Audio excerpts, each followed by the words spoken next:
बिस्मिल्लाहिर्रहमानिर्रहीम अस्सलाम वालेकुम। तो फ्रेंड्स, वफाकुल मदारिस अल अरबिया पाकिस्तान की जानब से दो बड़ी आम खबरें सामने आई हैं, क्योंकि शेखुल इस्लाम हज़रत मौलाना मुफ्ती मोहम्मद तकी उस्मानी साहब इस बार सदर बने हैं।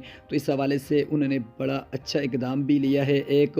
तो दूसरी तरफ अगर हम बात करें कि सबसे पहली जो खबर है वो दर्जे सालसा की है कि दर्जे सालसा को वफाकुल मदारिस अल अरबिया पाकिस्तान के तहत, यानी कि जितने तलबा हैं दर्जे सालसा के, वो अगले साल इंशाअल्लाह अज़ीज़ वफाकुल मदारिस अल अरबिया पाकिस्तान का इम्तिहान देंगे।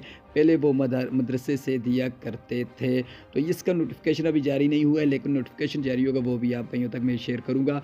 दूसरी सबसे बड़ी आम खबर वो है जो खुशी की खबर है यकीनी तौर पर तमाम तलबा इकराम के लिए, कि आपका जो इम्तिहान है वो 2 हफ़्तों पर मुश्तमिल होगा। यानी कि 2 हफ़्ते ये इम्तिहान जारी रहेगा। पहले 1 हफ़्ता होता था, क्योंकि इससे बड़ी मुश्किलात होती थी तलबा इकराम को।